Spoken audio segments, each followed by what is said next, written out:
Our first stop brings us inside the colorful, character-driven candy world of Pez.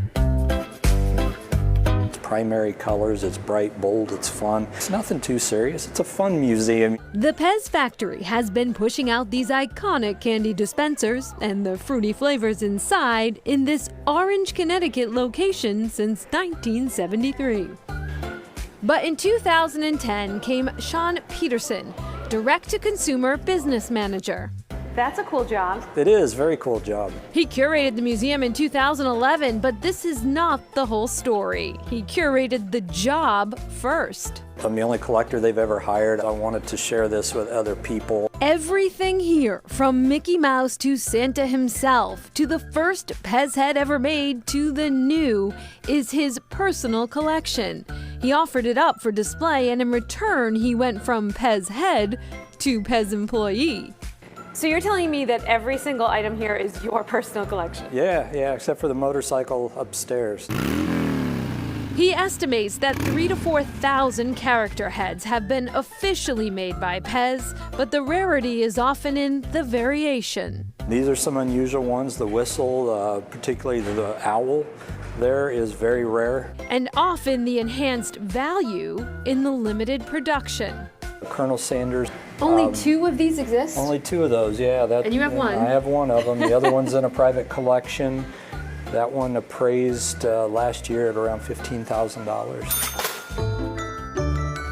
Pez was originally created in 1927 by Austrian inventor Edward Haas as an alternative to smoking. First sold in these tins, then these dispensers before hitting the U.S. market. The reception, poor.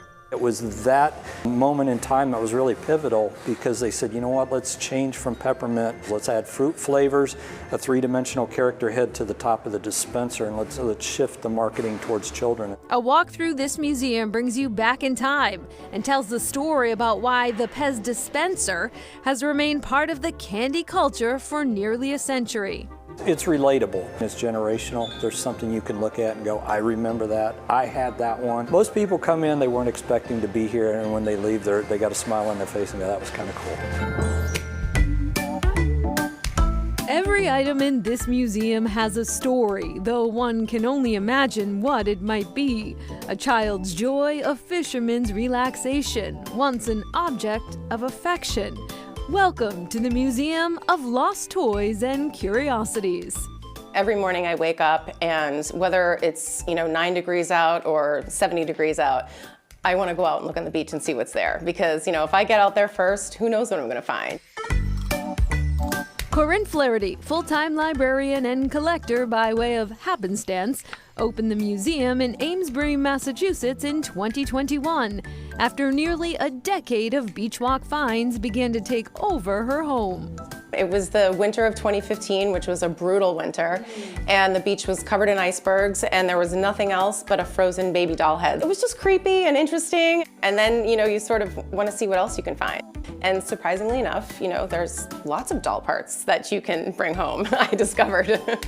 From creepy to curious things, her beach trash, some say treasure, really began to pile up. As you walk the beach, especially in the winter, you start to notice there's bottle caps, there's shotgun shells, there's shoe heels of all things. Shoe heels? Yeah. Why so many? Plum Island is downriver from Haverhill, Lawrence, and Lowell, and those were big shoe cities. And in the 1950s, they invented plastic shoe heels. One of the strangest things I ever found was a Santa Claus on Christmas Day. And he had clearly been in the ocean a long time. He was partially disfigured, and it was a Merry Christmas. The experience here is part fun. I had one of these as a kid. I think that the collection sort of mirrors back at us. There's not a single person who walks through this door who can't relate to something in this room. We've all played with Legos, we've all had Matchbox cars. And part education. All of these plastic items were found on just 1/4 mile of beach. I live on Plum Island. My house is just south of the Merrimack River, so I'm just south of the jetty. So a lot of what flows into the river flows right out the mouth and comes onto our shores. It's a really powerful way to teach people about single-use plastics and the throwaway culture that we've all become so accustomed to. Just a heads up, the Museum of Lost Toys, it is open by appointment only. Back to the Pez Museum. The most popular Pez head figure to date, any guesses? Santa Claus. Hopping in not too far behind, the Easter Bunny. Pez produces 70 million dispensers and 5 billion candies per year. Up next, a mother's inspiring battle against lung cancer.